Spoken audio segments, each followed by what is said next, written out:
Part 1.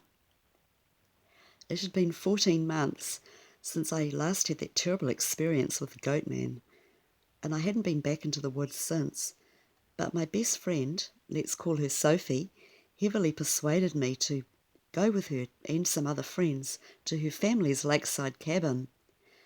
As I was really sick of the summer in the city and wanted to get into the big outdoors, I thought to myself, well, there's safety in numbers, and also I wasn't going to go right into the woods like I was last time. So I decided to go with her. We all arrived late afternoon in good spirits and set up the barbecue.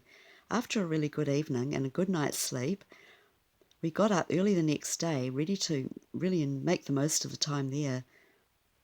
Some of the guys had their fishing rods and they were eager to try fishing in the lake, while my friend Jason had his trail bike, so he went off for a ride. As the day wore on, though, I began to feel quite uneasy. I told myself I was being stupid and went for a swim. Later, Jason came back and he was looking very pale and quite shaken up. I asked him what was wrong, and he said he'd stopped for a drink and he heard this strange sound in the woods, and he had this real sense that he was being stalked by a large predator. But it was no ordinary animal, he said. He felt this real sense of evil all around him, and all of his senses were just screaming to get out of there. So Jason said he jumped on his bike and tried to start it, but it wouldn't start.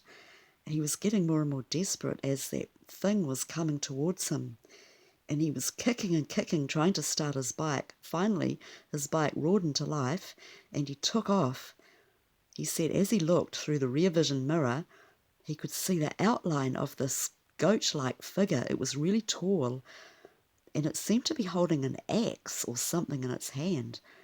Maybe I imagined it, Jason said, but gosh, it scared the crap out of me just the same. I told Jason about my Goatman experience. Well, he said, that's it for me. I'm going to go back to the city tomorrow. I agreed. I thought I would go back too. However, the next day it seemed like everyone else was packing up and leaving as well. When I got into my car, I tried to start it, but it wouldn't start.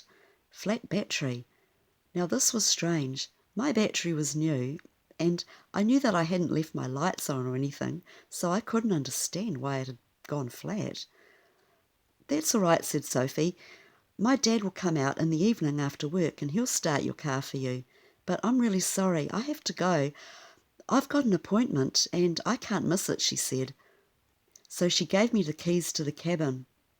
I would have gone with Sophie, but I didn't want to leave my car there and I really needed it too that week.